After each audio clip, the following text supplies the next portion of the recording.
Twitch. Check. Live on YouTube. Hello, welcome to some Derps Talk About Games. I'm your co-host, Mango. And I am your co-host, Buddy. Today we're going to talk a little bit about Roguelite poker, but before we do that, Buddy, I want to show the folks at home what it is we do on this podcast. On this podcast, okay, we like to talk about games. But first, I have a very important thing that I wanted to do because honestly, my brain is here right now and I want to show you all where I'm at. So I've been drinking this all day, and you might be wondering, what is an electric blue in ice? You know what? I'm going to say you should put your hand behind it because it looks just kind of like the background's coming through. Oh, yeah. It looks like this. Okay. Can you guess what is in this glass? Is it Baja Blast? Yes. It is a Baja Blast Zero Sugar, which in my quest to find, okay, the Mountain Dew promotion for WoW to get like the mount and the transmog, because I'm such a fucking idiot that I'm going for this dumb promotion. We bought some Mountain Dew Baja Blast Zero Sugar last night, and I have decided that we're gonna do an old-fashioned suicide. And this is what I'm drinking. This is what I'm drinking for the podcast. We're gonna do Coke Zero with this, and I'll just let you guys know how that tastes. For those of you not watching the YouTube stream, this cursed concoction, okay, is outside of the realm. But this is why you should subscribe to the the Twitch and the YouTube, so you can watch Buddy possibly stop his heart on camera from caffeine. Okay. Honestly, it tastes quite a lot like Coke Zero, but or Coke Zero cherry or whatever, but instead of cherry flavor, it's Baja Blast, I guess. You know, which I don't even know what that flavor is, but you put a terrible idea in my head, because something that has shown up in my Instagram reels, and especially my fiance's Instagram reels, is soda plus a protein shake, which actually doesn't taste nearly as bad. Like, this is like a Pilk thing. I don't know if you know what Pilk is. Which is Pepsi and milk. Pepsi milk? Yeah. Yes. Oh my god. But the protein shake plus soda honestly tastes kind of like a float, especially if you get the right flavor, right? Like, wow. Like, I had root beer float protein shake, Premier Protein with root beer, right? Like, did you ever you know what an egg cream is? Did you ever get egg creams? Yeah. Okay. So I've never gotten one for real because I've never been, but like it's a New York thing. Wait, really?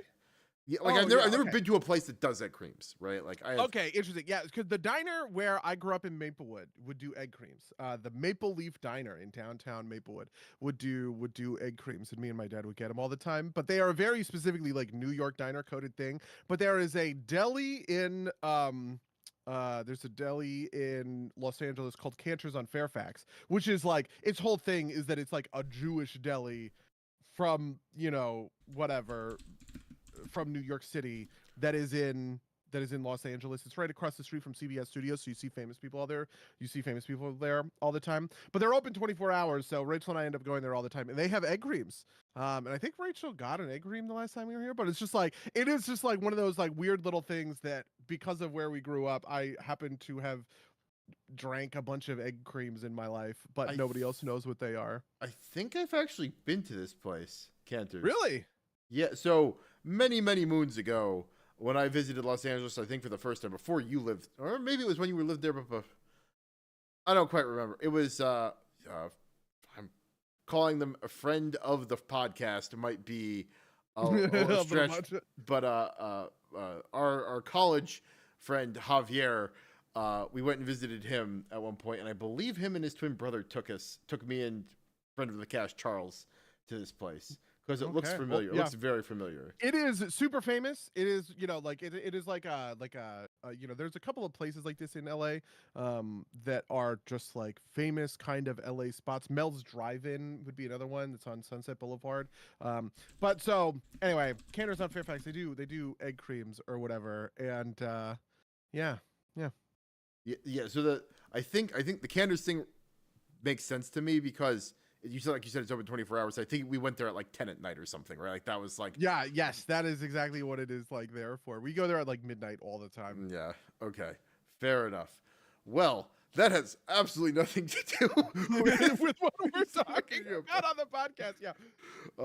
But you know, drinks aside, we're talking about roguelite deck builders or poker. Like, so the genesis of this is Buddy's been playing a bunch of Balatro. I played about 15 hours of Balatro maybe like 6 months ago, and I played a bunch this afternoon, just to like reacquaint myself with everything. So you wanted to talk about the evolution of deck builders to kind of so here's the thing that interests me about Balatro. Balatro is, you know, theoretically kind of the next big hit in this space. There have been a lot of hits in this space, not limited to Estrella, you know, right? But like, if I think of big like kind of signpost games, you know, Slay the Spire is really sort of the first simple, like straightforward one that we would all probably kind of expect. And then there have been a lot of others that I would say are very Slay the Spire kind of coded. But Balatro has a very different approach to sort of the design. And I am interested to see if it is a, you know, sort of a kind of a minor deviation that ends up kind of like getting subsumed back into this mainline track, or if it represents a kind of more solid breakaway from the sort of typical, you know, sort of roguelike deck builder space. And I want to be clear here, like part of this comes from, you know, I think about this a lot just because of the nature of my job, obviously. You know, like, how do you explain a game to somebody? How do you pitch a game to somebody, right? I was in Montreal taking pitches, and one of the most common pitches I got was, it's like blank but blank, right? Which is to say, it's like Slay the Spire but dice. That's how you explain Estrella to somebody. You go, oh, it's like Slay the Spire but with dice instead of cards, right?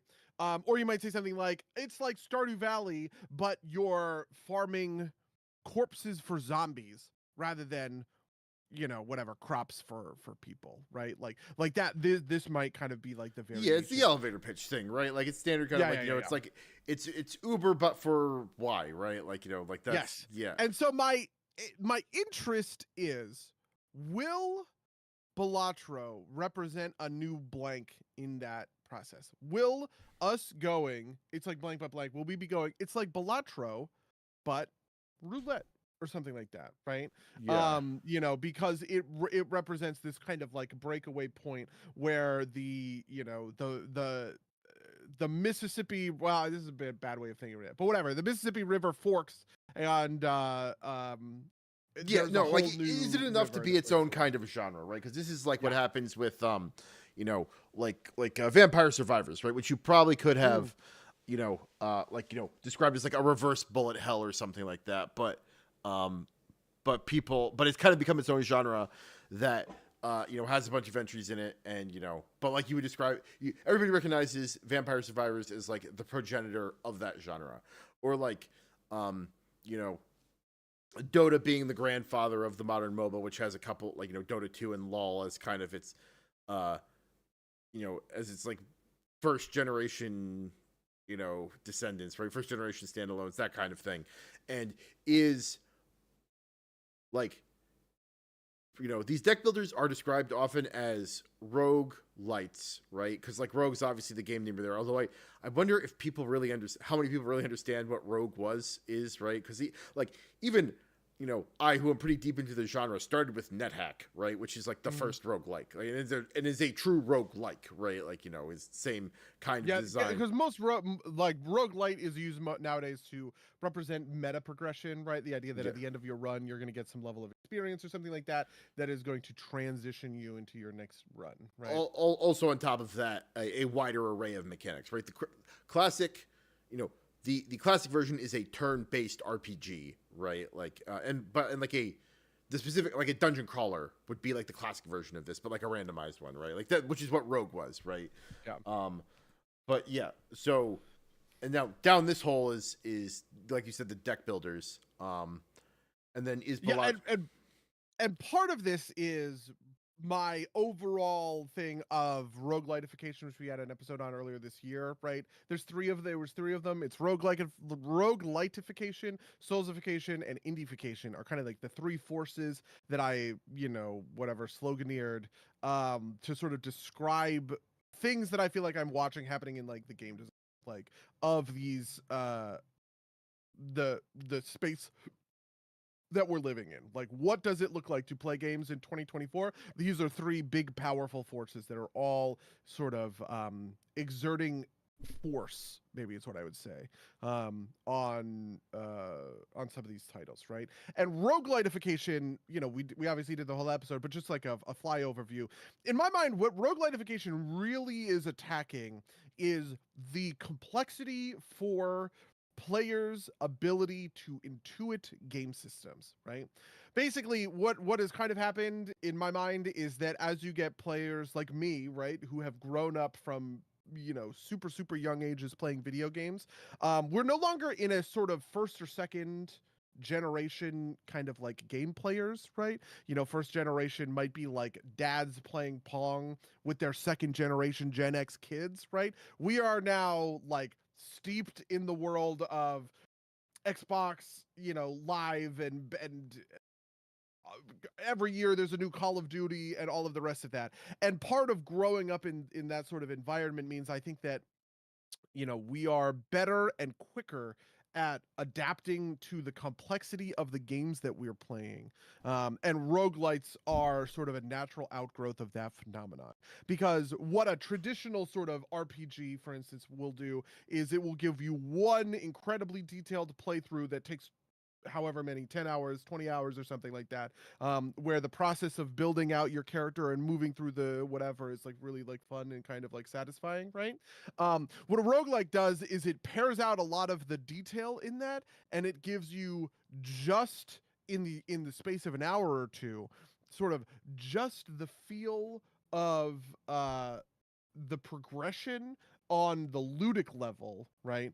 So that you can experience and explore multiple builds that are constructed in a variety of different ways, all on top of one, right? And that requires, that requires that kind of like level of expertise that exists Sure. in modern sort of gamers. So I feel like that is also going to end up sort of acting on how we end up sort of seeing Balatro, which is maybe one of the most ludic games I think I've ever played in my life. Yeah, so there's a couple different things here, right? Because like I get what you're saying, and I think in order for it to become this kind of tentpole, one, it has to have popularity, which it clearly does, right? Like it has sold a bajillion copies, which is why they Yep. ported it to Android and iOS, where I'm sure it has sold another bajillion copies.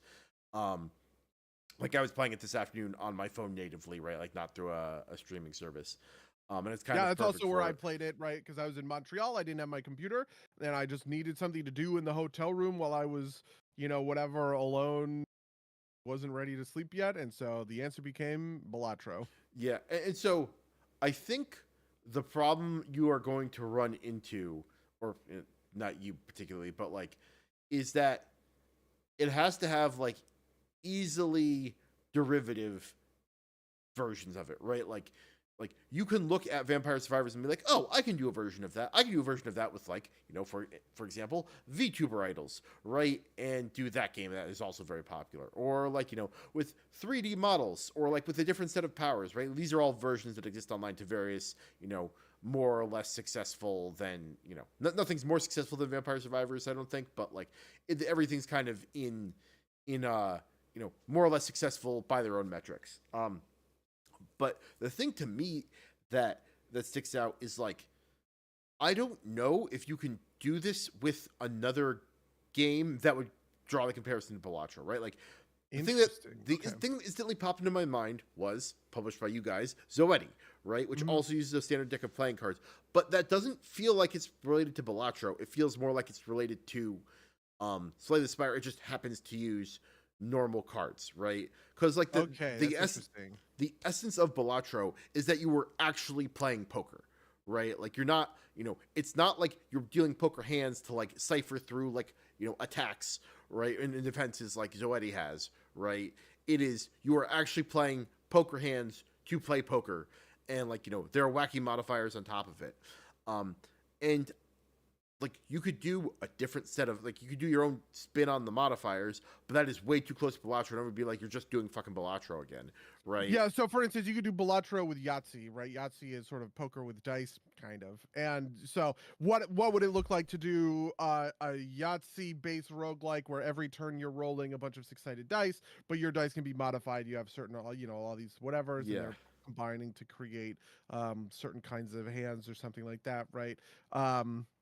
Yeah, that's interesting. So part of this is Balatro is so ludic. And when I say ludic, what I mean to say is like gameplay forward, right? There's no lore to Balatro. There's no person on the other end of the screen. You don't have the sort of trappings of a high fantasy RPG, right? A swashbuckling sci-fi epic, right? Even something as simple as just like the mundane day-to-day life of like living in a quasi fantasy small town. These are all sort of like narratology pieces to something like Slay the Spire or Stardew Valley, right? That have kind of a foot firmly placed in kind of both camps, right? There is a narrative to Estrella. There's a big narrative to Zoetti, right? There are twists and turns and plot hooks and plot holes, and there are plot twists, right? Like none of that stuff exists at all in Balatro, right? Not even the whiff of that. The most you will get is the art on the jokers, which have unique, interesting sort of names, will sometimes suggest kind of this sort of stuff, right? Yeah, and then the main Joker makes fun of you, like when you lose. Yes, That's basically it, right? Like,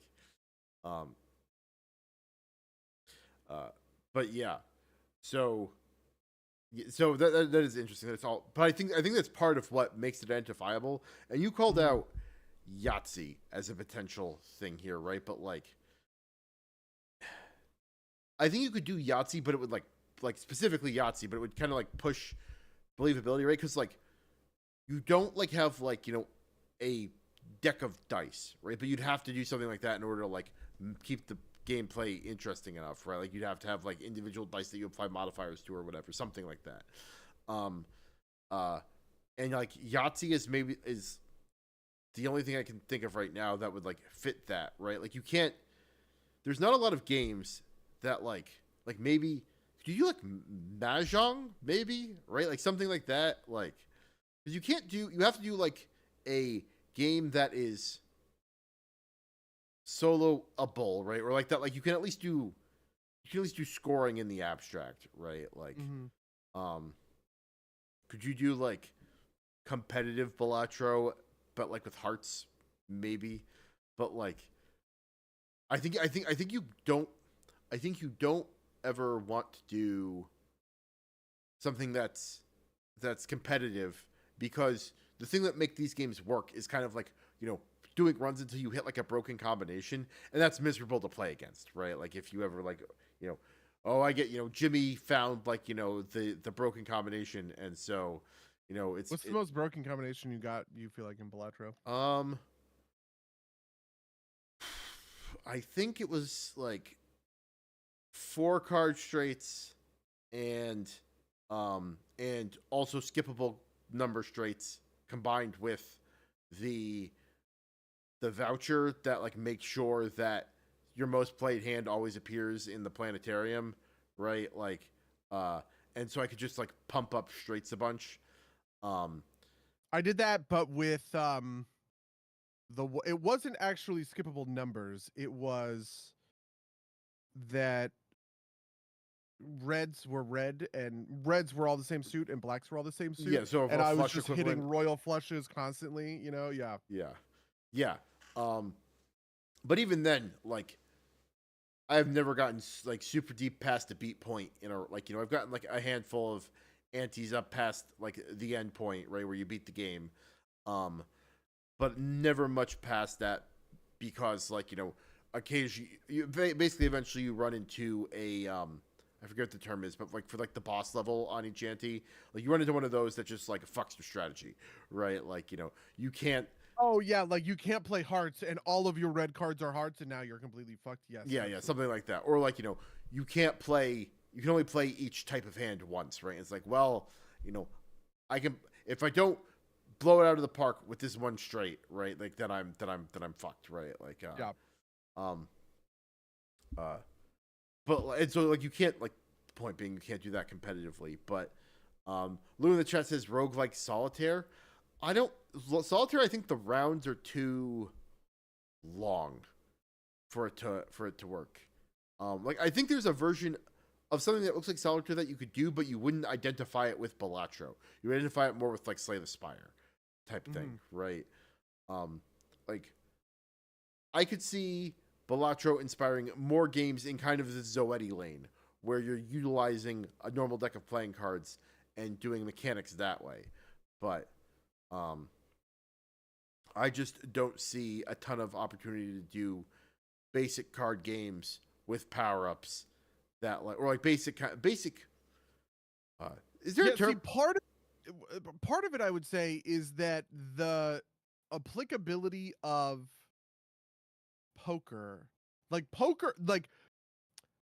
probabilistic analysis on poker hands probably dwarfs by several orders of magnitude, right? Probabilistic analysis for basically any other card game, because poker, there's so much money on the table for being good at poker, right? Right. Winning these poker sort of like championships. And I feel like Balatro is sort of surfing that wave a little bit, because I do get the sense that the probabilities matter quite a lot in terms of what, how do you make your build, and every piece of it is sort of priced really specifically in order to make for kind of an engaging feeling of both beating the system, but getting on top of the system. Do you know what I mean?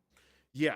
Right. Like it's got that combination of like complexity and analyzability, right?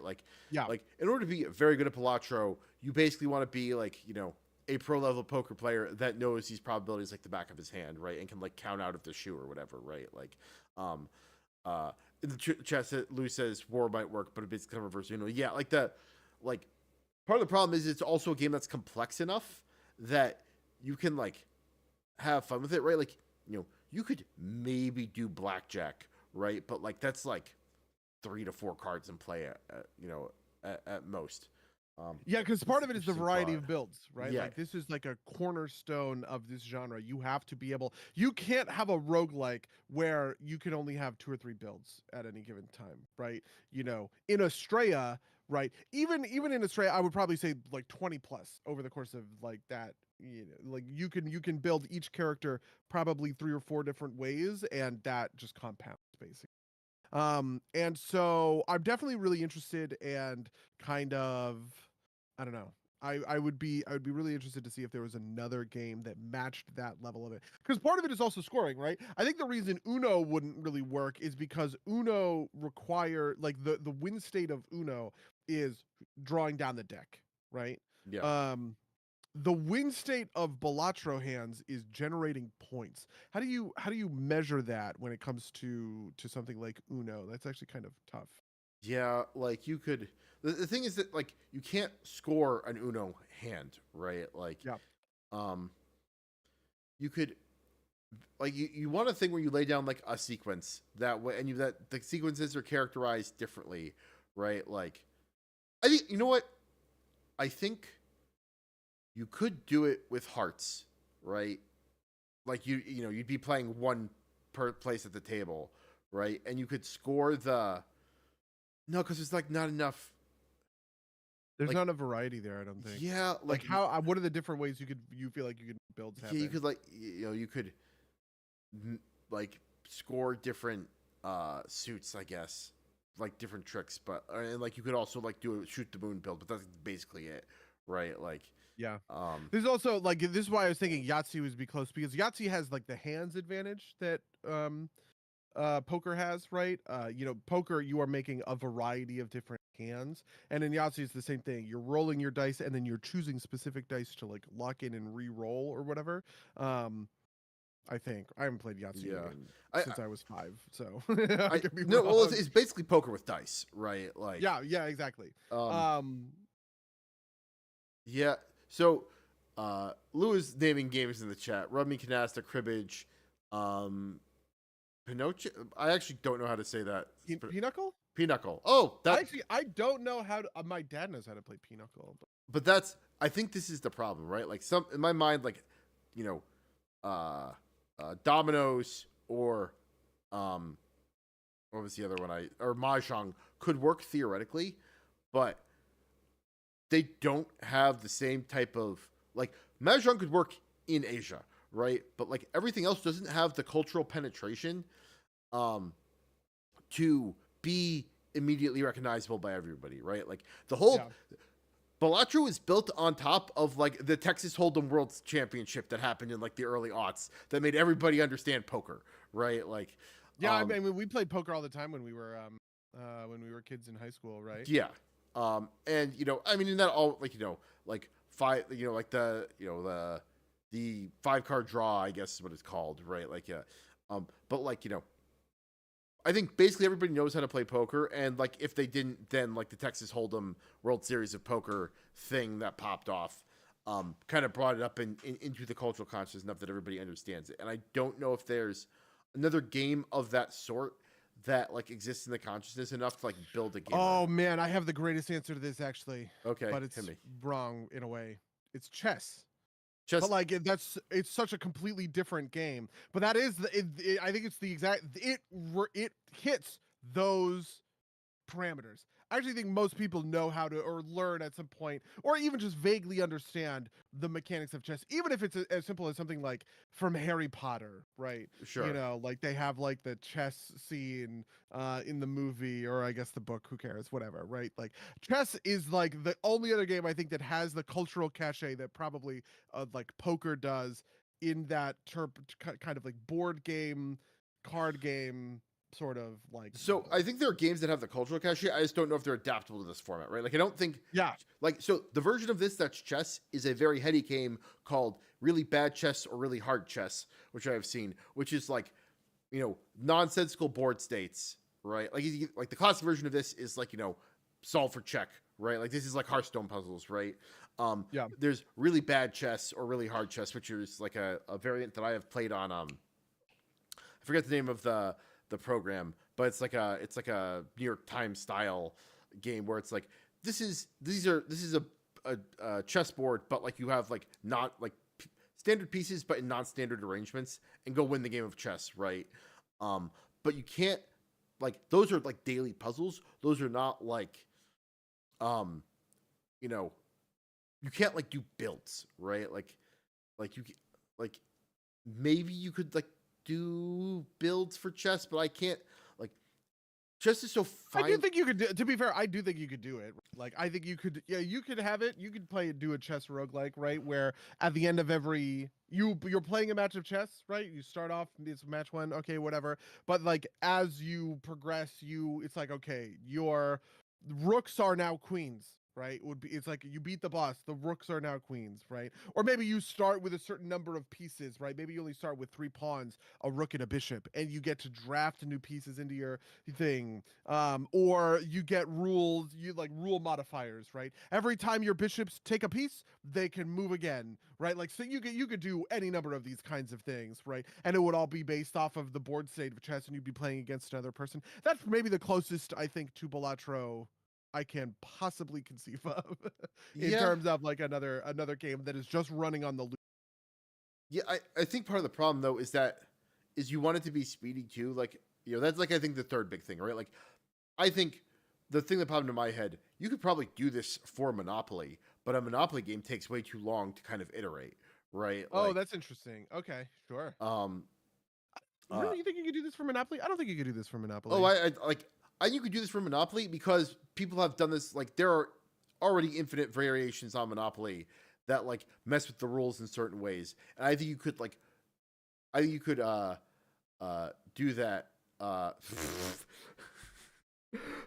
Sorry, Lewis posted a comment that I have to moderator approve because she says we really hated Germans. Wow, look at that. Oh, interesting. Pinochle is a German game, and it was banned in areas of the U.S. during the years we really hated Germans. That explains its spotty So, popularity. so Who knew? Lou, your attempt to dodge around the trap actually was its own trap. It was afraid they were being racist against Germans, I guess. You know what? I'm proud of Twitch for standing up for the rights of German people. Okay. Um, do you have like a family card game like that? Like, did you? For me, it was Pounce. Do you know Pounce? I do not. Pounce is competitive solitaire, actually, Okay. which is honestly one of the funnest and most. I wonder to the effect in the sense of like, what would it be like if I could run my life back in a different version, like under different circumstances, right? What our family would look like if it did not include Pounce. There was a while where members of my family were practicing Pounce solo so that they could win family games of Pounce. Okay. The idea for Pounce is everybody each has their own deck, right? You set up sort of like solitaire in the sense of you have, a bunch of different kind of like columns. And then you have your top, you have what's called your Pounce pile. So it's 13 cards that are, just all the way up the top.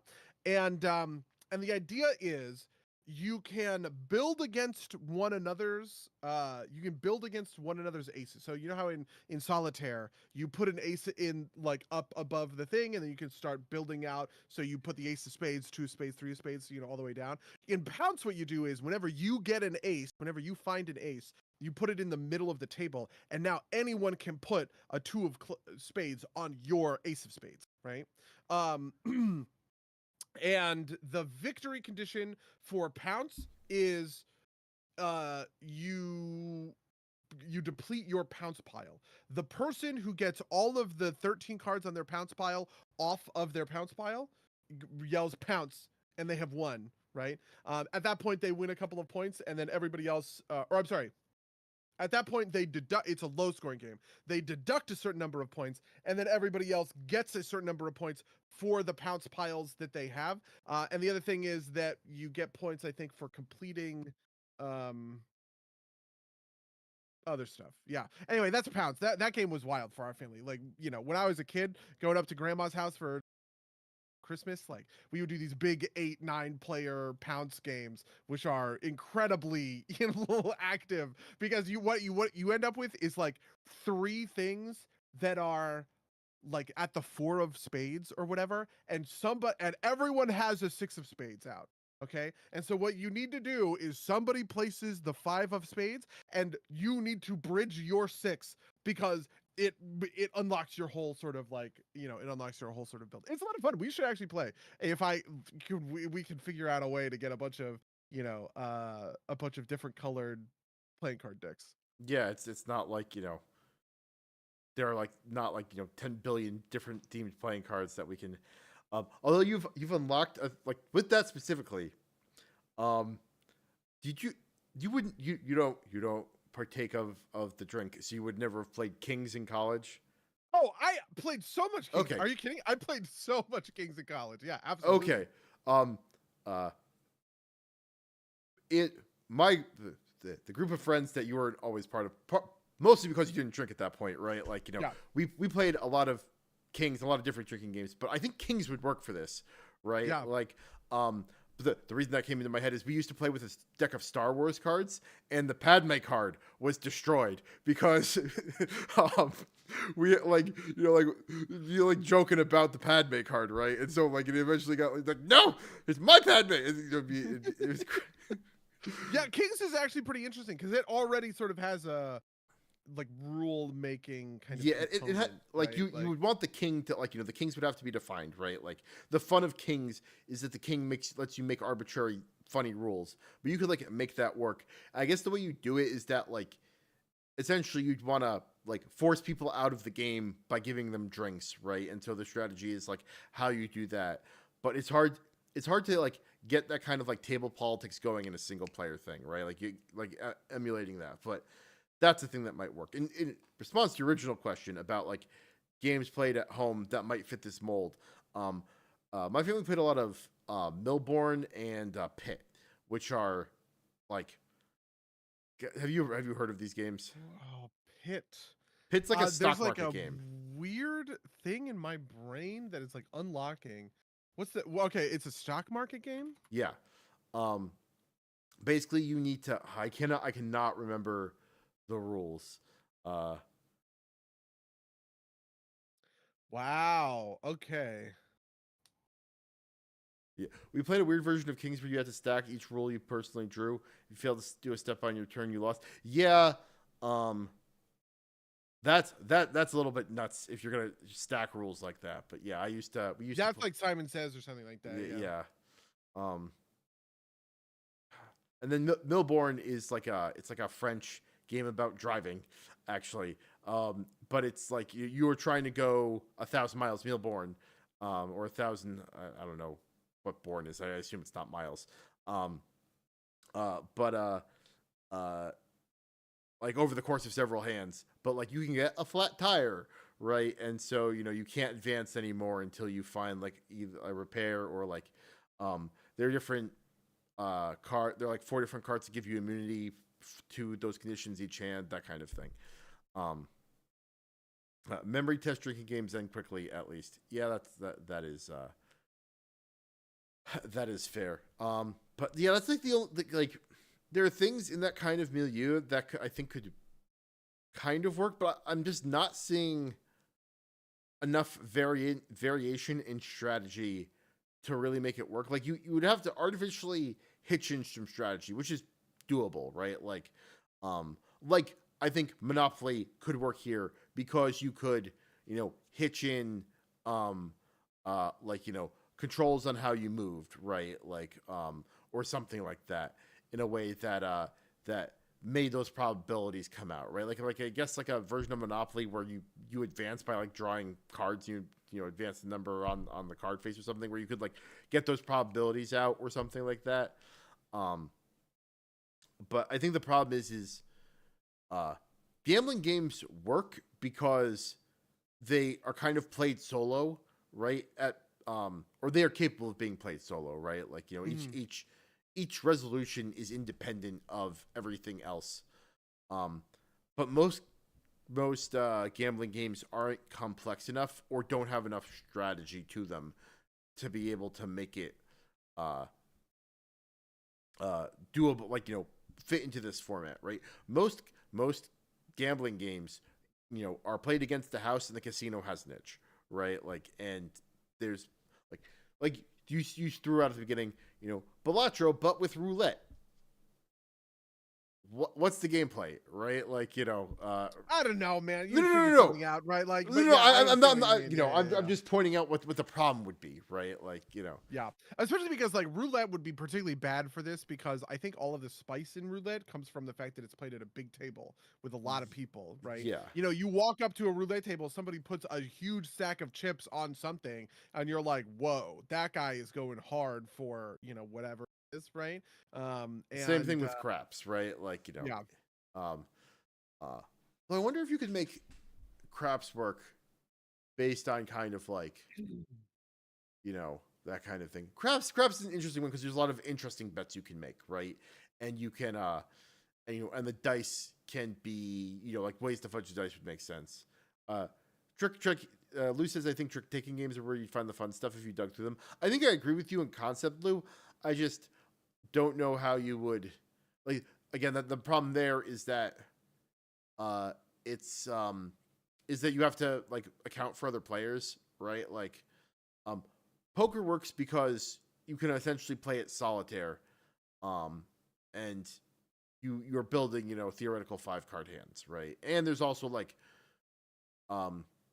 room to like do non-5-card hands. That's actually one of the things that's like really interesting to me about Balatro, right? Is that like there are ways to play where there are cards that like like the stone cards, right? They're worth 50 chips and they don't have an inherent value to themselves, but if you're building like a hand that only actually requires 4 cards, you can slot that in as the 5th card and boost your score that way. That kind of thing. Okay. Yeah, that's interesting. Something I'm thinking about is What do you think the value? This is, I think, a pretty good argument in the favor of a point that I made a couple of years ago. At this point, I think when it came to Shadowlands, we were talking about Shadowlands, right, and the nature of kind of the covenants. And the point I was making is that you don't want to actually play a game where you file the serial numbers off of everything, right? A video game where the mechanics are the exact same as, World of Warcraft, right? But instead of pressing Mortal Strike, I'm pressing ability 1, right? Instead of pressing Overpower, I'm pressing ability 2, right? You know what I mean? It's like, and everything is just like gray blobs, and movement is stick figures, and bosses are big stick figures or circles or something on the ground. It's like, I don't think that has sort of an appeal. Balatro is actually a pretty good argument against that, in the sense that it has none of this stuff and it's still a successful title. But I feel like the last 15 minutes has been a pretty solid argument that one of the things that matters quite a lot when it comes to sort of a breakout genre definer, in the same way that Vampire Survivors or Slay the Spire or Stardew or whatever breakout, is not necessarily story, though I would call this kind of like the narratology side of things, but just flavor, right? That there is some sort of like layer of flavor over the sort of top of it, that even if the game is pretty ludic and the story is pretty basic, or there isn't much of a story, or it's really just kind of about provocative art and characters. One of the things about Estrella, for instance, that's a huge selling point, is that the art is amazing, right? Like, it is just really well, it has a really cool, really well defined aesthetic, right? To what extent do you think that that is sort of a blocker to Balatro reaching some sort of like next level genre defining, sort of like branching off this river of roguelike deck builders? So the thing that Balatro does is it has like little animations, and like he has good game feel that's like not about characters or whatever, right? Yeah, Like just the raw kinesthetics of watching the thing go, yeah, but it like shake a little. yeah. It's like why slot machines are addictive type deal, right? Like, and so I think you are right that that is some sort of obstacle. But like I think a lot, like you can make up for that in other places, right? Like, Sure. I think maybe this is the problem with like this chess game that you were theoretically talking about, is like, you want, like, you can't necessarily get the that pop out of it. Although maybe you can if you do like fun little animations or whatever. But like, actually, I think that's a big part of it, is like number go up, right? Like, this is why Cookie Clicker works, is because number go up, right? Or even like the most bare bones version of this, which is it's Universal Paperclip Simulator. I think that's what it's called. It's like, it's just a text box, but number go up, right? Like, I think that does a lot of work for you. But I think your point is correct, in that a lot of the narratology, as you're calling it, kind of, there are games where it's important and games where it's less important. Like, there's, I cannot remember the source of this, but there was an article I read at some point that says something like, if you made Pandemic, the board game, without any of the labels and just did it with white markers, you would kind of pull what is happening out of the way that the mechanics work, right? Like, you'd be able to identify it a little bit. But that's not always true, right? Like, I think there's like a Jewel game that I'm not remembering the name of, that it's another similar board game, but it's just kind of about like resource gathering and kind of like trick taking. And that game, you could actually just file all of you could just make them into markers and it wouldn't be important because the theming is not important there. But it's still like a good game that people enjoy playing, right? And so I think it varies from game to game. I think part of it is like I said towards the beginning, poker being so universally known and understood kind of does some of the work for you there, right? Like, you can show this to like your mom and they will vaguely understand what is happening, right? I think So I don't think that's a particular obstacle here, but it would be for like a game that theoretically fulfills all the other conditions, but that nobody knows beyond like the people don't understand how the game works innately. Even if you like could cross that barrier somehow, I think the fact that it's not beyond the mechanical intuition, I think the kind of cultural intuition is also an important part. Yes, yeah, I would actually make even a corollary to that. I think that's kind of on the money, but it is that in my mind, one is carried by the other, right? Slay the Spire is essentially doing this thing, right?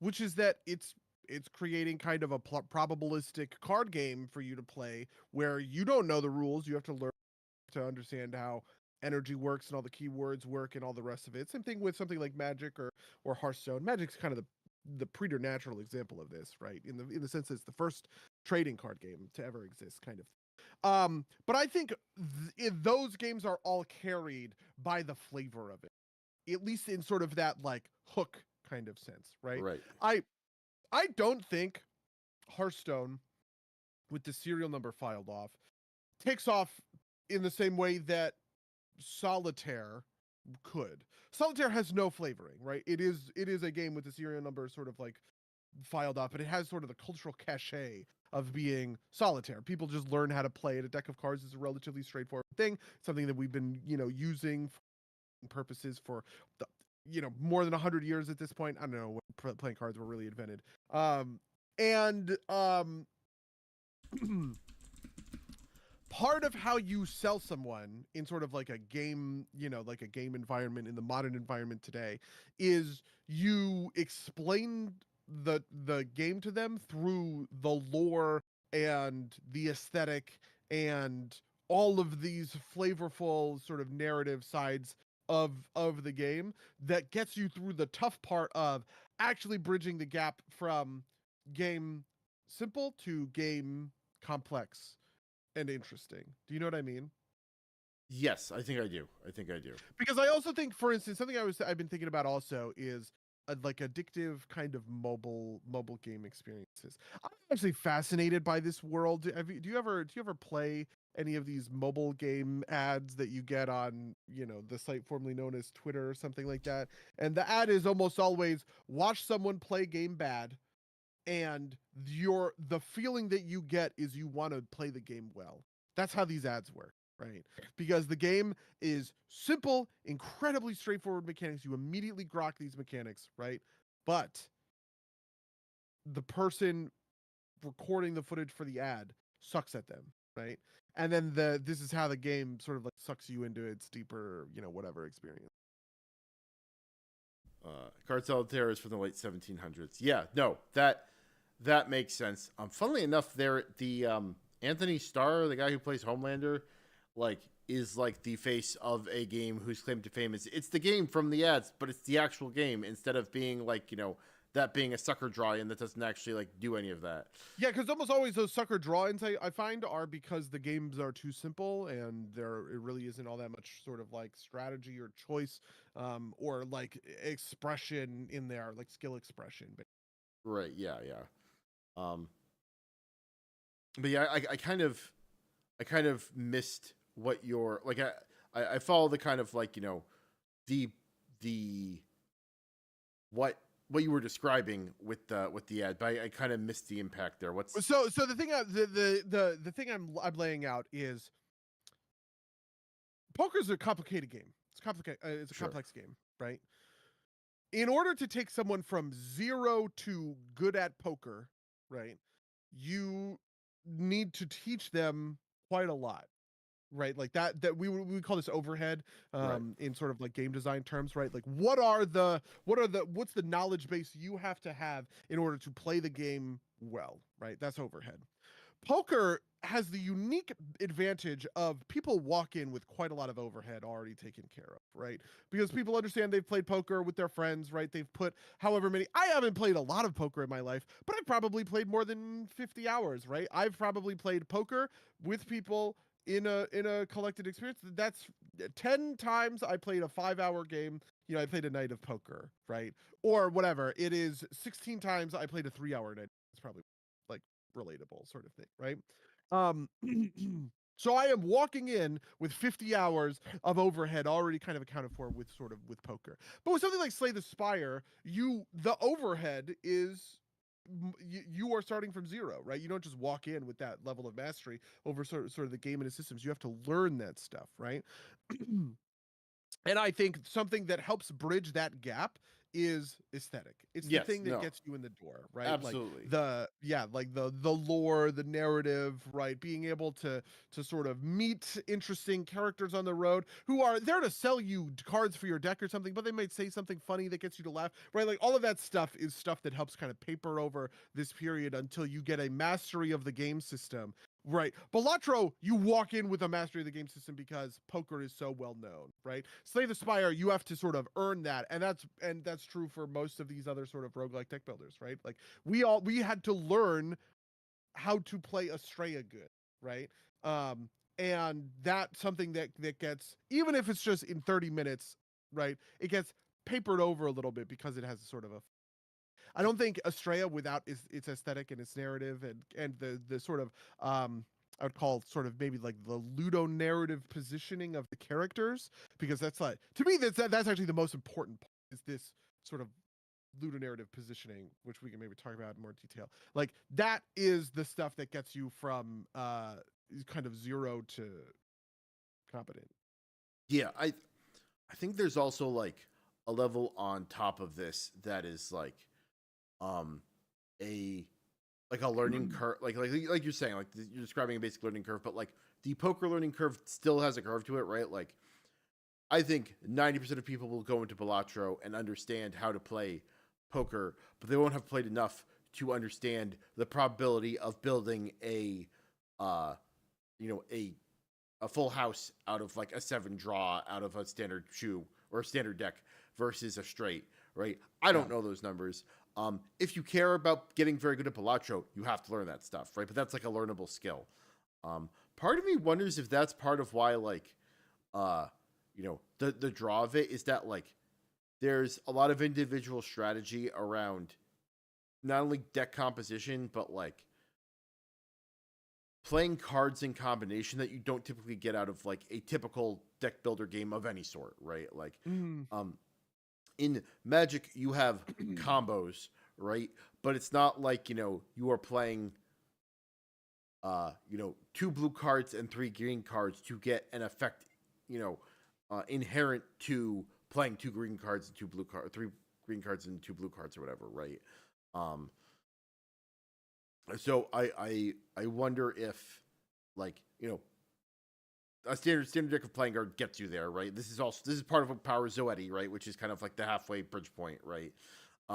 Is that you can tap into that kind of combinatorics. And I wonder if you could do a version of like a Slay the Spire that essentially like hides what are effectively poker mechanics behind a set of normal mechanics that you could exploit to like deepen the gameplay, right? Because I think that's part of why those games start to fall off. Is it's like, oh, I got to stack my deck with like the right cards, right? And like, if you want to run deep, you essentially end up honing in on a particular strategy that either you like or is one of like, the meta strategies that the community has discovered. I was like, well, actually, if you get your deck down to like 6 cards and it's like, 4 of these, and it's like 4 stacking points. So this is the perennial roguelite deck building problem, which is that it's almost always correct to remove cards. I talked about this with Estrella when I was doing a lot of Estrella live streams. I said it is almost always correct to kill cards in your dice pool, right?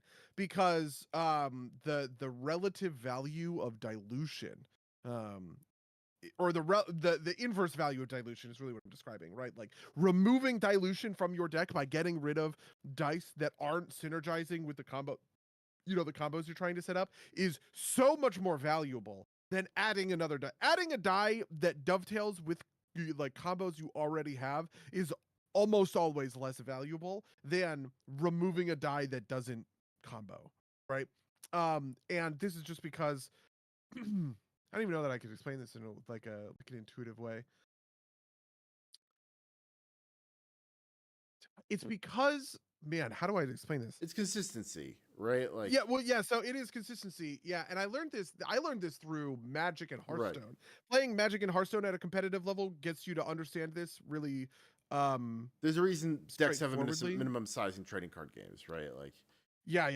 And it's also a reason for like how the specific sort of like ratios that you're building things in. Like one of the interesting I think the core tension at a lot of these trading card games is there is a value to synergy that like two cards together create synergy. Synergy enhances the value, right? So card A has value, let's say card A has value 1, card B has value 1, right? But together they create 2 extra points of value, right? They create 4. Synergy in that instance is worth 2, right? It is doubling the power of sort of like these cards, right? But the fact that you have to draw them together is sort of probabilistically against you. Do you know what I mean? Which is why you have in Magic infinite combos, right? But a 5-card combo, like 5 individual cards that can go infinite, is not something that you can win a deck around. yeah, you'll right? build a deck around that. You like they call it like Fantasyland combos or whatever. Like there's a term for it, right? Like, Yes, exactly, right? Because like the setup required in order to like make it happen is just kind of ridiculous and it would never work, right? And what you're looking for are sort of like redundancies and streamlined sort of efficiency to help you execute your strategy, right? And the value of that is, which is why in Estrella there are way more opportunities to add dice to your deck than remove dice to your deck, right? But I will always take the opportunity to destroy dice out of my dice pool because getting rid of them just helps your consistency, makes sure that when you are trying to do your thing, you are doing your thing that much faster. It's about like adding, it's sort of the difference between summation and multiplicative sort of like modifier values, right? It's like the same sort of principle, but just sort of in reverse. yeah, and there's another aspect of this too, which is like, I think people don't fully grok like the, that it's like the the choosing probability, right? Like 5 choose 2, whatever, right? It's like even if like you could add more dice with the good stuff into your pool, that also dilutes your ability to like play those two at the same time, right? Like, if just in terms of Australia, right? Like if I keep pulling wave dice, right, on Solarius, right? If I fill my hand with all waves, I don't have anything to fill like do damage, right? Like and if I need another piece, like I need a piece to detonate those waves, if I add more wave dice to the pool, then the chances of me drawing a detonation die goes down, and so I'm missing the linchpin of my strategy. And if I add more detonation dice, then I don't stack enough waves, and so it's not worth if it is better to have like 2 of each instead of like 10 of each, because having 10 of each means that you might get flooded out such that your 5-die hand doesn't have any of one of them, which is what you need, right? Like you need like 1 of each type of deal. Yeah, and this is a really unintuitive thing. I think people are really bad at intuiting probabilities. Yeah. Something that somebody told him, maybe it came from my dad. Maybe it came from like a YouTube video or something. Somebody once told me, people have a good sense of 99%, 1%, and 50%. And all other probabilities, they just round to the nearest one of those 3.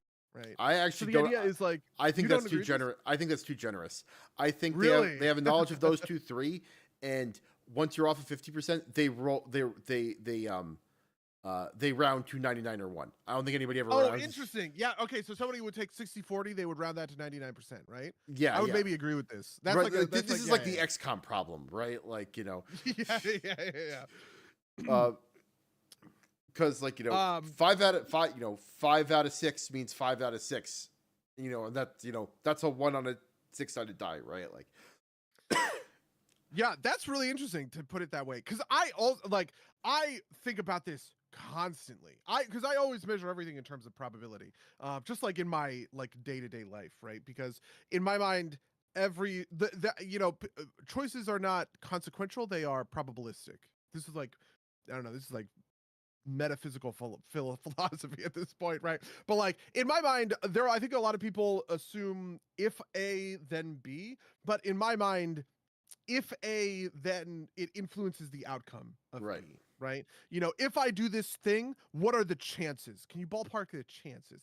These are, I don't know. I don't think anybody from my work is listening to this, but if they were, they would understand exactly, because I'm constantly asking these types of questions, right? Because if somebody says there's a 30% chance, 3 out of 10 times, right?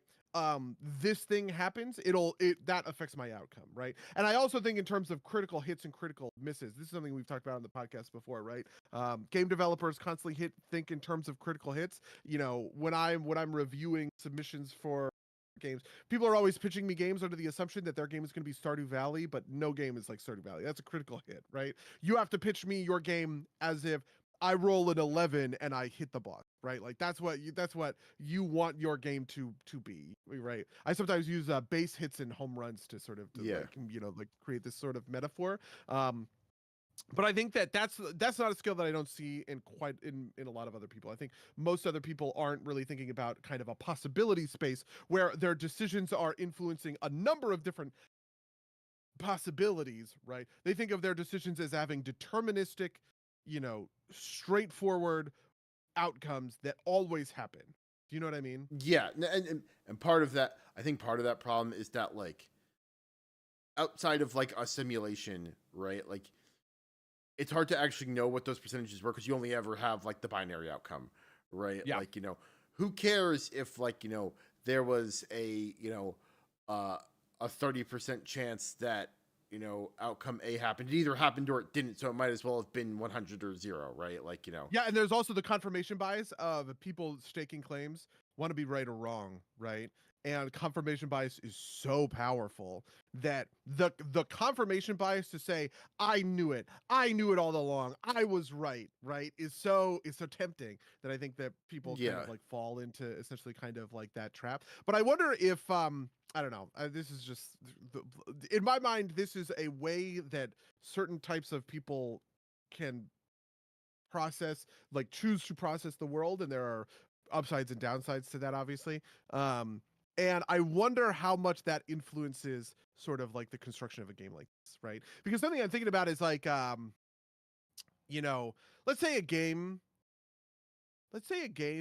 can be represented almost sort of numerically by a rate. Let's say choices per time, right? Choices per minute or something, right?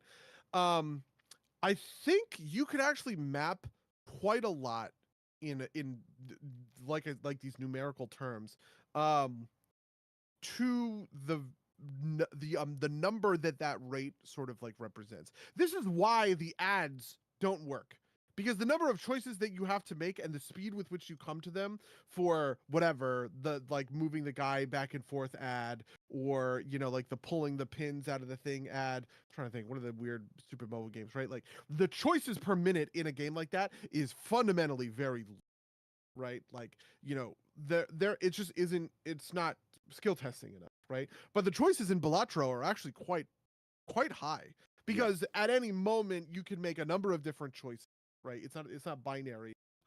When you're moving the guys back and forth, that's a binary choice, right? It's do I go left here, do I go right here, or whatever.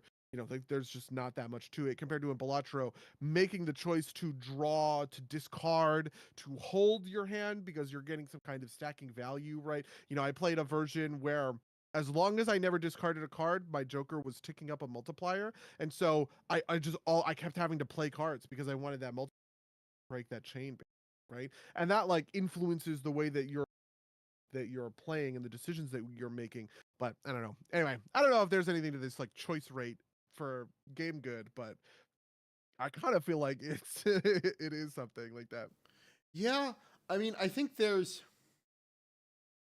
some like I think I can think of counterexamples, right? Like there is a level of sublimation, like there's a version of game enjoyment that's sublimation flow state, right? Like just kind of like zoning out, right? Like this is WoW, right? Like how many choices are like meaningful choices are you making when you're like grinding anything in WoW, right? Like there's just a kind of level of like, oh, I'm just enjoying doing this, right? Like because it's something to do. WoW is actually yeah, that's true, because part of WoW, like, so for instance, you know, when I made the swap to tank, right? One of the things I told the team, my Mythic Plus team, is I said, I don't want to be both. I want to be one or the other. I want to be tank or I want to be DPS. Because if I'm going to be a tank, if I'm going to swap, what happens is I'm trying to live in two places at once, and I can't do that. I have to train my brain so that my rotation is sublimated. And the thing that I am actively focused on is, what am I pulling? What do I need to taunt? Where does my interrupt go? When am I using a stun? How am I playing around my cooldowns, right? Like, it is sort of getting the choices represents this, but what I want to do is I want to sublimate the bottom half of that out so that all I'm focusing in on are these core top end tactics and strategy kind of choices. So I would maybe agree with that. Yeah, no, that's interesting, because what you're basically describing is like, it's like fighting game stuff, right? Like, you got to practice so that you get like, the actual execution down, so you don't have to think about it, so you can actually like have the room to make decisions in your head, which is kind of this, the new argument around fighting styles, right? Like 2X KO, which we both played a little bit of, right? Like that game is designed such that there's not a ton of execution, and it's mostly about like making decisions. I guess there's some execution in juggling, but that's besides the point. But yeah, but that is different than choices, because like there's also versions of this where it's just kind of about like doing stuff, right? Like Diablo 4, right? We can maybe start to transition into our weeks, right? I basically I was just like kind of like playing Diablo 4, just going around and grinding stuff, right? It's like I'm not making a ton of active decisions there, right? Like I'm stomping, I'm spinning, I'm killing stuff, I'm picking up stuff, I'm giving myself bigger numbers.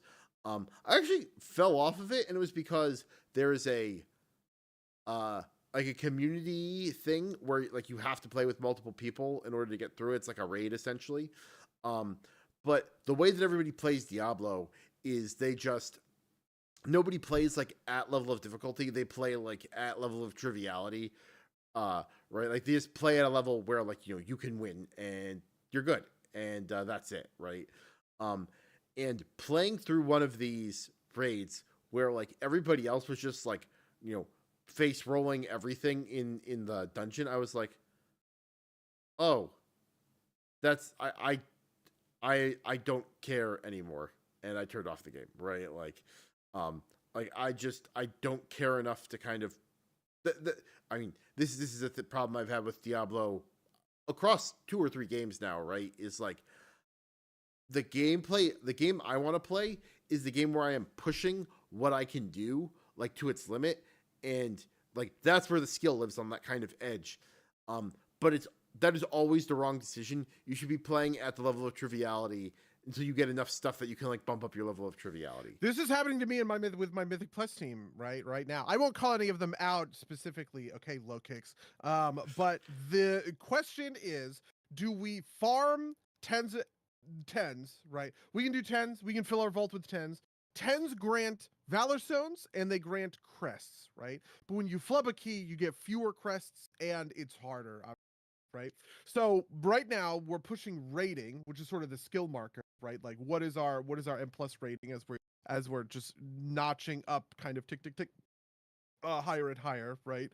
And when do we want to push rating versus when do we just want to farm for crest? Right? Because crest represents power, represents gear, right? It represents making us, kind of like reach this sort of bis version of ourselves where we have all of the items we want and all the stats that we want. We have no more upgrades possible, right? And that's the point. And so there's this instinct among my Mythic Plus crew who want to farm to bis rather than push rating, because the idea is we'll just push rating later, right? Let's farm to bits now and push to rating later. But in my mind, I'm thinking I want to farm rating now because we're gonna, like, the gear will come, the crests will come. What we ought to be doing is like practicing dungeons at the hardest level, right? Like at the kind of like cutting edge of the skill, stuff like that. And as we are doing that, we are still earning crests or whatever, and over time we'll get there. You know what I mean? And I just think that that's kind of like an interesting I don't know, kind of like clash of mindsets, because I don't think that there's a right or wrong, right? It's just like two different perspectives on how to approach a thing. Yeah, no, because like there's one version of my mind that's like, oh, this is why you like, when you're playing like a recreational sport, you practice, and it's not just all skirmishes all the time, right? Like you're not, batting practice is you hitting the ball, 37 billion times in a row. It's not like, playing 9 innings over and over and over again, right? Because you get. I know we have talked about this. Like, wow, how different Mythic Plus would be if you could practice dungeons. Like, if you just lab the dungeon, right? Right. Yeah. Because one of the things the Mythic Plus, and frankly, I think it's good, right? I don't want to lab dungeons. I think that would actually be very unfun. One of the things that makes Mythic Pluses fun is there's always skin in the game, right? You are always playing for something, and if you fail to complete, right? If you flub it, whatever, it's like, okay, whatever. You're gonna lose a little bit, but you're still gonna get to the end of it. You're gonna get a dungeon in your vault. You're gonna get you're gonna get a chance at loot or whatever that represents, some percent chance of value or whatever, right? But a version where like we're labbing and we're trying a bunch of different pulls at a bunch of skill levels to see how to do it kind of like correctly. I actually think that would remove a lot of fun from Mythic Plus, because there isn't that level of like, you got to do it live, right? You cannot know how hard a 12 is until you push to a 12 and you attempt it. And if you nail it, right, like you get the rating, you get the rewards, right? But you could also completely flub it and fall flat on your face, and those are both real realities that we are kind of facing down. Yeah, I think part of that is the ability to, like, how much variation there is in the actual end game product, right? Like a Mythic 12 is always going to be a Mythic 12 modulo, like a modifier, right? Mm-hmm. Like there's mean that in like a fighting game is your opponent is going to be different every time, and so there's value in like labbing is satisfying because you are learning how to do things, but you still have to do something different when you go out into like the actual game.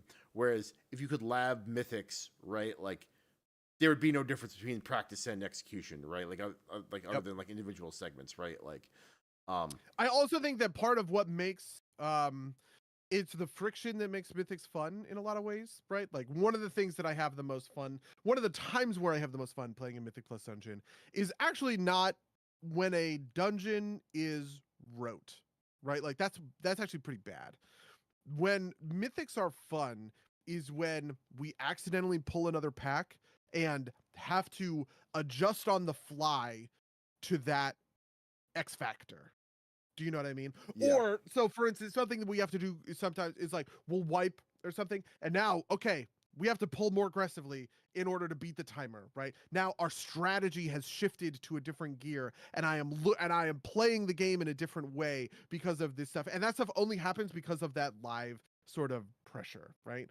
I sort of feel like there isn't a version of like mythics where I can lab out perfect pulls. We can practice hard pulls every single time, and like I can get down where I want to use my whatever defensive cooldowns or where any of that stuff, right? Like that would, all that does is serve to trivialize those sort of moments in the dungeon because you become an expert. Yeah. Interesting. No, it's funny because like I have found for myself that like I can't get myself to do more than like 5 or 6 delves in a week because it's just like it's boring, right? Like it's like I don't care enough to go run like the fungal caverns 7 times to get the 3rd slot, right? Like I am going to leave it at the first 2 and be satisfied with that. Yeah, this is why I swapped it. I stopped doing them on Baron because they were essentially trivial at that point. I wanted to do delves on characters where it's hard, right? And also where the gear matters, right? Where every time I'm doing delves, I'm getting sort of an upgrade. If I can, I don't know, get to sort of that level.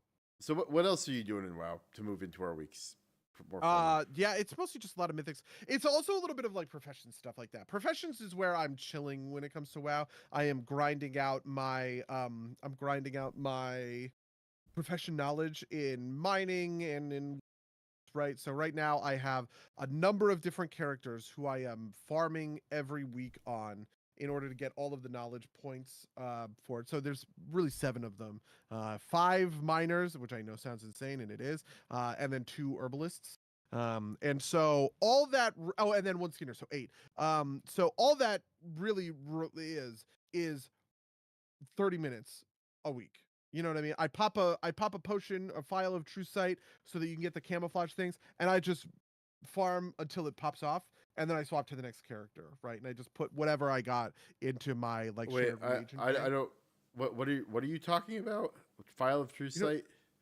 do you know the file of true sight? No, I You, don't. I maybe I've been missing some level of tech at some point. this is a little level of tech. There are one of the nodes that exist are called camouflaged nodes, which are invisible mining and herbing nodes that you pop a file and then you can see them for half an hour. Huh? I did not know that was a thing. Are they like Yeah. are they like a different type of shiny node? Like, do they have different resources, or just like more plentiful? There's no. It is a different kind of research. So in the sense with the first time you do one for, whatever bismuth, you get like a knowledge point kind of thing. But there's no overload, so you can't like overload it to Okay. get a thing to pop up or anything like that. And yeah, alchemists, they make this file, and I just I can make the file myself, so I just make it on one of my characters, or I get Rachel to make it on her alchemist. And then I pop the thing. It lasts for 30 minutes. By the time the 30 minutes is up, I will have gotten all of my knowledge points. So yeah, I just do that every week for half an hour at a time. It's like me watching a show or like a YouTube video or something like that. And a lot of the times it's like me waiting. It's like, oh, Brad is going to be on in 10 minutes. It's like, okay, sit and farm, whatever. Is that Because just like a that, density thing? Like, I have never felt the need to like do that. it But is a density thing, and it also adds. So do you ever notice there's no iron claw in the bottom zones? There's no yeah, no, accurate in the top zones. yeah. It adds those. So it puts all three in all three zones, Okay. or all four zones. So on the Isle of Dorn, it puts Acherite Acherite, yeah. nodes. Yeah. So yeah. Interesting. No, yeah, because like very early on in the expansion, I'm like, where the hell is any of the Acherite? I need this to advance my engineering, because I was like playing through the story. Good to know. Huh. So anyway, that's like the low level stuff, and then the high level stuff is me doing mythics, a little bit of stuff. Honestly, something I've been doing recently is farming transmog, which is very fun at the moment because you just get everything now with the changes in the 11.0.5 patch. You can get like so I've just been farming like old Marks? Legion raids. Yeah, well, not even marks, just to get like old, like in Legion. Oh, There's all those class tier sets. you get? What do you mean you get everything? You get everything. So if you a year ago, or a couple of months ago, if you walk into the Night Hold on Billabong and a warrior piece of tier drops, you can't equip that. Like, you can't get that appearance. Oh, you mean that you can pull all of the transmog? Yes, I understand. Yeah. What you're saying, So now yes. you can pull all the transmog. So I've just been like walking in, crushing everything, right? It all falls over, but there's just like a lot of like class sets that I'm kind of like looking at and putting together. One of my new things is I have decided that I am going to make one character for each spec in the game. And so I have been making some of these new characters, and I have also been playing them a little bit in the time walking because it's just like simple and fun. So I made a brew. I have been talking about a brew master Forsaken monk for a long time because I like the idea that the brew and brewmaster refers to like alchemical brews. Okay. And so I've wanted to make this Forsaken brewmaster for a long time, and I made him, and I tanked a couple of shitty time walking dungeons, that kind of thing, right? Just because I don't know, I just want to like fuck around with different specs, see what's up. Fair enough. Yeah. No. I too have started doing a little bit of vaulting. And it is, you're going to laugh, because the only thing I've been doing with Beauregard is been doing the Meridol fishing derbing, because the marks are warband transferable, right? Okay, and because it is 250 for the fish mace and 500 for the diver set, and if I just do like, even if I do, like, so the way the Meridol fishing derby works is you get a mark for every unique fish each type of fish you catch during the derby, and then 10 for completing the derby. So it's like I think it's like 25-ish per week. So that's like that's if I'm maxing out 10 week 10 plus 12, that's like 30 weeks, right? And that's a lot of time. So Yeah. I was like, Beauregard, you can go do this too. And I'm not like going super hard. I'm not like making sure he gets every single one of the extra marks, but I might also bring in the other ones because apparently there's a unpatched maybe exploit where if you complete the fishing derby on one character but don't turn it in and log out and log in on another character and start the quest and catch a fish, you automatically complete the derby. And so you can just get the 10 marks like that. I have not done that yet. That is like sketchy to me, right? That is like maybe it feels like on the level of an exploit for sure. Yeah. But like I have like Beauregard I've done the full thing on, but like if I ever bring in my level 70s, it's like I don't know if I actually want to go and sit there and like cause ever since like the first week I did the fishing derby, it was infuriating because I couldn't find like it's always a common fish, a rare fish, or an uncommon fish and a rare fish, and usually the rare fishes are actually pretty easy to hit because you just like go to their designated pool and pump them up. The uncommon fishes, in my experience, are the most infuriating ones because you kind of have to hit the middle. And the first week I did it, it was a Wrathy hammerfish, which you only spawn in like Blood in the Waters, and so like pulling them out, like finding them is tough, like because they're not like a super common pool spawn. Is tough, and like actually pulling the fish out was tough. And I think maybe those early weeks everybody was doing it, and so like just like you were also competing with other people to find the pools. So, like I spent the entire hour and I could not find that fucking fish, and I was furious. What is the value of doing the fishing derby? You get like what do you get? Mog, and in my case, right, there is a fish mace and there is a diving suit set, which is what I want. And there's also a fish hat for like 10 marks, but I want the fish mace and I want the diving suit. So, and I like I like fishing, right? In it's kind of like a thing. So, it's a thing to do, and it's not like the fishing, like the old Dragonthorn fishing derby where you're actually competing with people, right? It's you have an hour to catch 3 different fish. It's very doable. Either they tweak the numbers or I've gotten very lucky, but it's not super hard. And it's basically like my WoW days are now like Tuesday, Thursday, and then Saturday I do the fishing derby, and then then that's when I go over to the time walking area and do the like the mysteries of Azeroth stuff and catch up on that. Yeah, I did a bunch of that, so I have a couple of the sets. I am a hater of these sets. Is my hot take. They are the tier 2 sets. They are definitely iconic. Some of them are okay or whatever, but just like I think so many of these are. I am forming them because I have the completionist drive, not because I like them or I would use them. It's like 10 Storms, Bloodfang, I guess Judgment, because I have to sort of feel like I have to say Judgment, are like okay, but like some of these sets are awful, including the Warrior set, which I did make a transmog for and I kind of hated it. Fuck. And so yeah, that is my my hot take.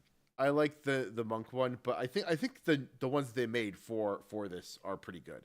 Yeah, so for Monk, Evoker, Death Knight, is it just Monk, Evoker, Death Knight? No, it's gotta be more. Demon Hunter, right? Yeah. Monk, Evoker, Death Knight, Demon Hunter. Those ones are pretty good, right? But it's just a lot of these other ones. I don't think I like any of the ones. The Nemesis set is pretty iconic for Warlocks, but I'm just not into it.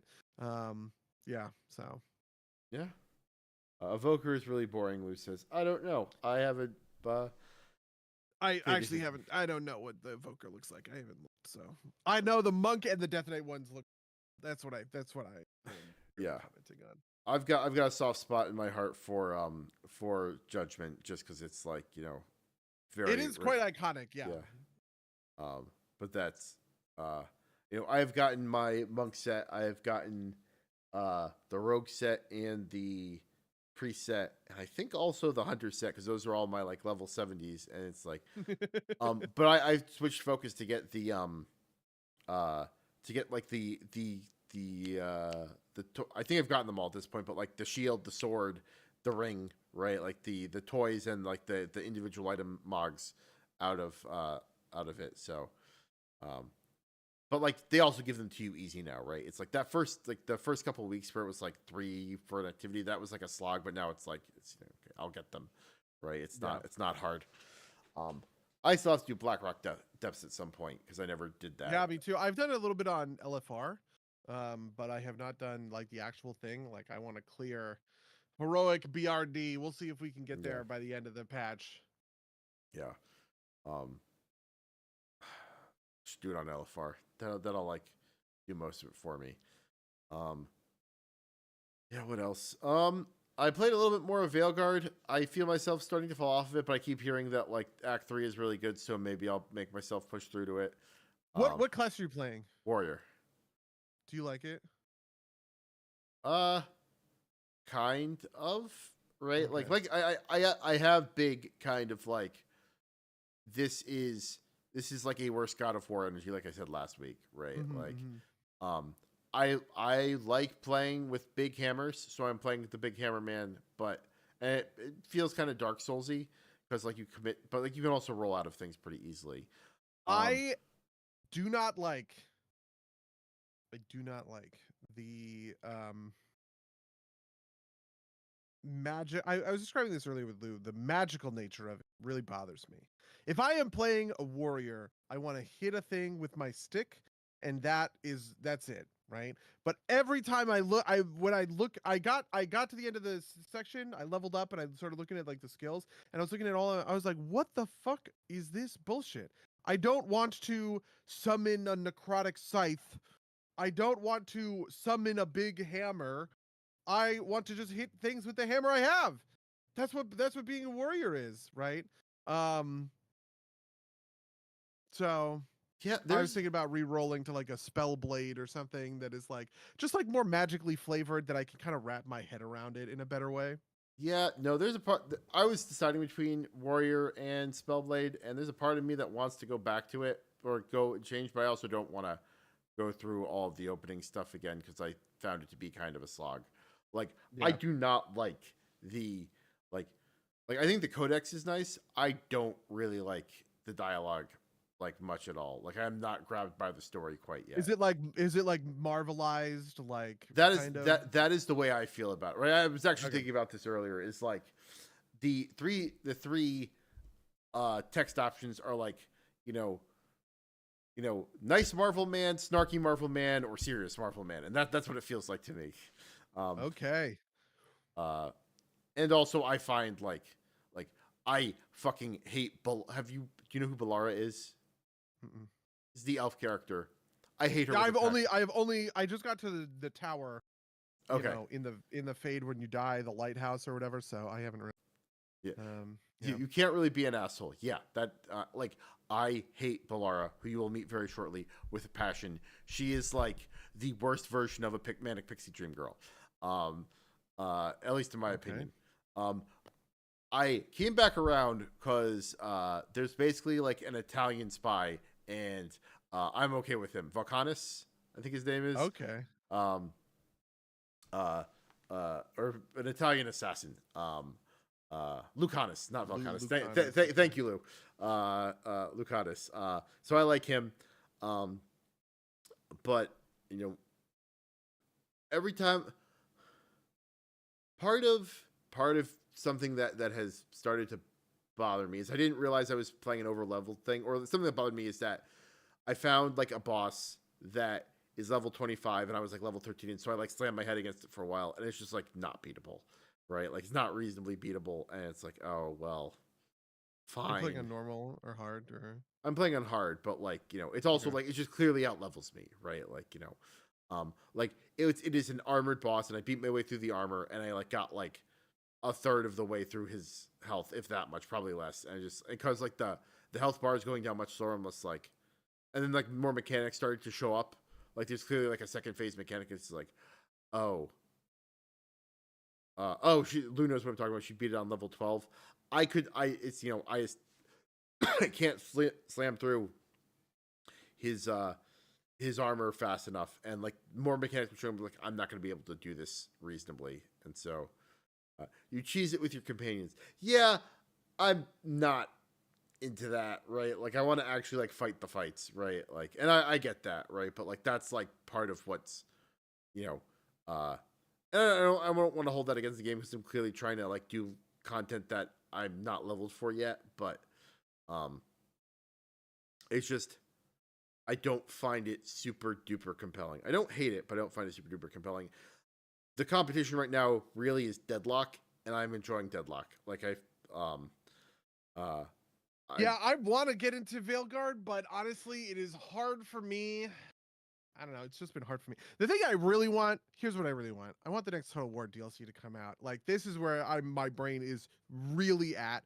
I want to play Gorbat Ironclaw or whatever, Goldfag Man Eater or whatever Skull Taker. I can't remember. It's like Arball Skull Taker, whatever his stupid name is. It's like I want to play these like new characters in Total War, and I'm jonesing for it. And I just haven't played like a long term sort of like grand strategy game like that in a while. The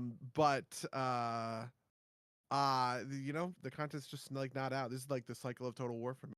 The other thing I want to play is Factorio and Satisfactory, but I want to play those with Rachel, right? Like those are like me and Rachel together games where like, oh god, sinking into a good, factory automation game is so satisfying. And but like, it just that feels like an impossible thing when we're preparing to move and all the rest. So yeah. Yeah, I just kind of end up going back to WoW because it lets me play while watching New Girl. yeah. No, I feel that. I feel that. Like I might jump into WoW after we're done here, so I could do my time walkings for the week type of deal. But I also, like I said, I've been really enjoying Deadlock. Right, like there's a level of skill expression there that I'm really enjoying. I might go back to Street Fighter for that same reason. Right, like it's pulling my competitive thing, and there's like enough variety there that I don't feel like everything's the same. Right, like I've really been there's Deadlock. there's a Hearthstone deck now that I am thinking about going back to Hearthstone for. There's a Control Warrior deck that's at the not the top of the meta, but it's just doing well. And I was like, oh, new Hearthstone decks. Oh, let's take a look, kind of thing. Yeah, I might go to right. I'm considering jumping back and like doing like Death Stranding or something, or one of these games that's like in my backlog. The other big game is that uh what's it called? Stalker 2 comes out on the 20th and it's on Game Pass, so I'm gonna probably check that out. But okay, I have heard that. Oh yeah. Stalker 2. Yeah. I have been thinking about it because did you tell me about it? Somebody last week. I think I mentioned it. Yeah. Okay. Yeah. Then I think I was paying attention to Stalker for that reason. Yeah. Lou says Dragon Age for lore dumps. I think I'm gonna make myself push through it at least for a little while, but we'll see. I definitely get what you mean by like the kind of like feeling good or whatever, or like feel the magical aspect. Yes, that's what I was saying, right? Like that's what you were saying. I feel that. The two big things for me that I wanted to do as a warrior were hit things with a big hammer, and also there's a harpoon skill, and so that those are like those are like, I'm a simple man. I like harpoon skills, right? Like I like countering things. I am actually kind of excited for Monster Hunter Wilds to come out in 3 months or whatever, because I think I'll be able to get into that, right? And it's kind of got that thing. You should try out Monster Hunter when it comes out. It's not Wilds. It's It feels like a game that I should have been into. Yeah, for sure. Yeah. What's it called? It is Wilds. All right, never mind. I can never remember which one is which. Also, you should play Deadlock because I want more people to play Deadlock with. Although I don't think you can do ranked with parties yet. Oh, okay. But like, I've just been having so much fun playing Deadlock. It's Are you punishing the noobs? Do you feel like, or we'll see where, like, I don't get my rank until tomorrow, so we'll see. You know, because I finally did enough ranked matches, but Wood 5, baby. Let's yeah. go. Yeah. I don't feel like I'm punishing the noobs because I think the matchmaking is actually pretty decent. But I feel like I am playing well enough, right? Like I am making decent plays and like hitting things right and learning. The stuff. thing I'm really, you know, what's interesting. Have you seen Overwatch Classic? I saw someone post a link to it, but I haven't actually paid attention. I'm really interested to see how Overwatch Classic does in this kind of space. I feel like what a lot of people have been saying about Overwatch 2 is they wish they were playing Overwatch, you know, like that they ruined it, that Overwatch Classic is whatever. And I am almost always dubious of ideas like that, right? Like, sure, playing Overwatch on release in 2016 was a lot of fun. We were there. I loved it. I played a gazillion hours, right? But I do think that the game was in way like the fun people hadn't optimized it yet, and so as we were getting into that process, right, that's where it really started to become less and less fun. And I wonder if, like, you know, going back to this time capsule of Overwatch 2016, like, would that be fun or not? I don't know. I don't know. But maybe also, I don't think Classic WoW is all that good, but like it has a magic to it. It has that magic to it that we've talked about a million times. So maybe, who knows, Overwatch 2016 will have that magic to it as well, right? Like, I have getting my fill of 2016 era gaming by watching Trent Immortal try and beat League again, and that's it. Yeah. But I think that's about it from my end. You have anything else you want to talk about before we jet out of here? No. All right. Yeah, Well, if you'd like to email us about anything we talked about on this podcast, email us at derpsplaygames@gmail.com or podcast@derpsplaygames.com. You'll follow us at twitch.tv/derpsplaygames. Rate and review us on iTunes or wherever you find stuff. All the links down in the description. Buddy, you have anything else you're looking to promote? Oh my God. What if I told you that in 3 days you will be able to play the new, I guess, I don't know, because it's not perennial, but it's never been here before. Survival horror classic. Sorry, we're closed on Thursday. Okay. That's what I'm looking to promote. The instant classic. The instant classic. Yes, exactly. All right. Yeah. Well, check that out. But until next time, how do I usually close that? Why is my brain farting right now? Until next time, dear listeners. Yeah, until next time, dear listeners. There we go. Yeah, and then I say until next time, loyal listeners. Okay. 7 years. 7 years. 7 years. Yes. Over 400 episodes.